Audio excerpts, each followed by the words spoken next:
이제 곧 개인채무자 보호법이 시행이 된다는데 그 법에 따르면 독촉과 추심이 금지가 된다는데 이게 어떻게 된 일인가? 여기에 대해서 설명을 한번 드리겠습니다. 일단은 독촉과 추심이 전부 다 금지가 되는 게 아니라 일정한 형태의 독촉과 추심을 금지해서 채무자를 좀 더 두텁게 보호하려는 취지인데, 기존의 채권추심법에서도 불법 채권추심 유형에 대해서 규정을 하고 처벌 규정을 만들어서 보호를 하고 있었지만, 개인채무자보호법을 추가해서 조금 더 채무자를 보호해주는 장치를 많이 마련해 두었습니다. 어떤 게 불법 추심인지 여러분이 내용을 숙지하고 있어야지 채권자에게 요구할 건 요구하고 불법인 건 불법이라고 말을 할 수 있는 거죠. 첫 번째는 일정한 채권을 양도 금지합니다. 개인채무자보호법 제10조에 있는 내용인데, 기존에는 채권 추심 및 채권 양도에 대해서 가이드라인이 존재하긴 했거든요.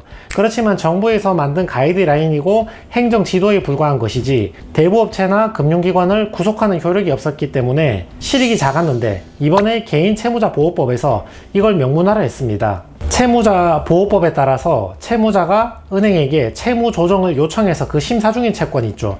이거하고 채무자가 사망한 경우, 그리고 그 채권의 금액이나 전부에 대해서 소송으로 다투고 있는 경우, 이러한 경우에는 채권을 양도하지 말라, 추심업체에 팔지 말라, 이렇게 규정을 해두었습니다. 두 번째는 영끌로 채권 매입하는 것을 금지를 했습니다. 대부업체나 채권 추심업체가 은행으로부터 부실 채권을 사와서 이걸 추심해서 돈을 벌잖아요. 예전에는 이 대부업체나 추심업체가 자기 돈이 없으니까 내가 사오는 채권을 담보로 제공해서 돈을 빌려서 채권을 사와서 추심한단 말이죠. 예를 들면 내가 90% 연끌로 부동산을 사게 되면 이자 낼 돈이 부족하니까 세입자를 쥐어짜야 되잖아요. 어떻게든 월세를 5만원 10만원 더 받아야지 은행이 이자를 낼 수 있으니까 세입자를 쥐어짤 수밖에 없는 구조가 되는 거죠. 근데 이 법 제24조에서는 이 담보 비율을 조정을 해서 마치 부동산 투자할 때 LTV 제한이 있는 것처럼 LTV 제한을 가해서 연끌로 채권을 못 사오게 하는 거죠. 그래서 채무자를 추심할 때 구조적으로 막 쥐어짜는 문제를 어느 정도 완화하고 해결하겠다는 뜻입니다. 세 번째는 추심 총량제입니다. 기존에는 채권 추심 가이드라인에 의해서 하루에 2회 이내로 추심을 하라고 규정을 해두었는데,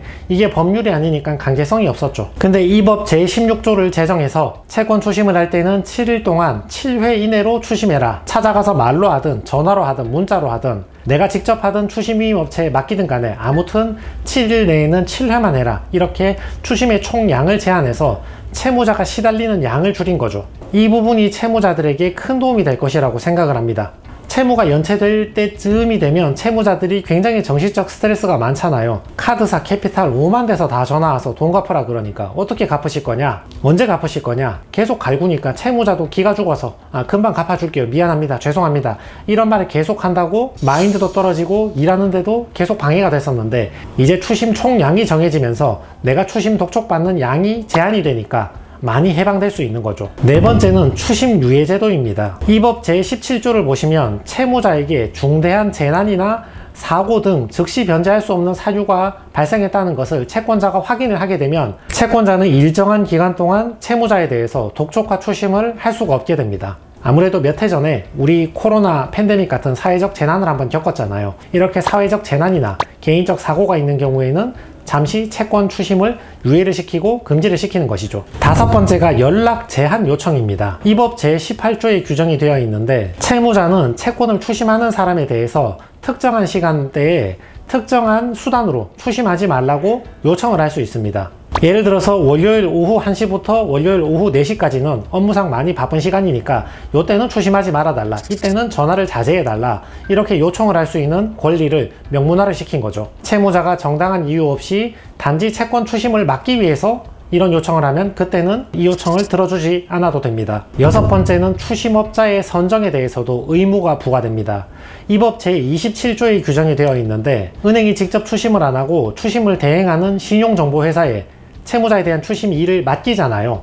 위임을 하는데, 예전에는 아무나 독하게 잘 추심하는 회사한테 맡기면 되는데 이제는 아무나한테 맡기면 안 되고 은행 내부적으로 평가를 해서 민원 이력이나 위법 이력이나 채무자에 대한 처우나 이런 것들을 평가해서 고려해서 정당한 추심업자를 선정해야 된다. 이런 의무를 부과하고 있습니다. 일곱 번째는 추심업자에 대한 지도 감독 의무가 신설되었습니다. 예전에는 은행이 추심을 대행하는 업체한테 추심을 맡겼을 때 그 추심업체가 위법이나 탈법적인 행동을 했다 하더라도 나는 모르겠다, 저 추심업체에서 한 거지 내가 한 건 아니지 않느냐, 이런 식으로 면피하고 도망갈 수가 있었는데 이 법 제29조에 따르면 이 은행이 추심을 대행하는 저 업체까지 지도하고 감독할 의무가 생겼고 채권 추심법은 지키는지 위법 사항은 없는지 지도 감독을 해야 되고 불법 추심을 하면 금융위원회에 보고를 하고 추심 위임 계약을 해지하도록 이렇게 의무를 부과했습니다. 그래서 전반적으로 보면 추심하는 업자도 영끌 채권 매입을 못하게 해서 적정한 채권 추심을 할 수 있도록 제한을 가하고 채무자 입장에서도 추심 총량을 정해서 일정한 추심만 받도록 하고 나한테 어떤 특별한 사고가 있을 때는 추심을 유예하거나 또는 그 시간대에는 전화하지 말라고 요청할 수 있는 권리를 정하고 은행 입장에서는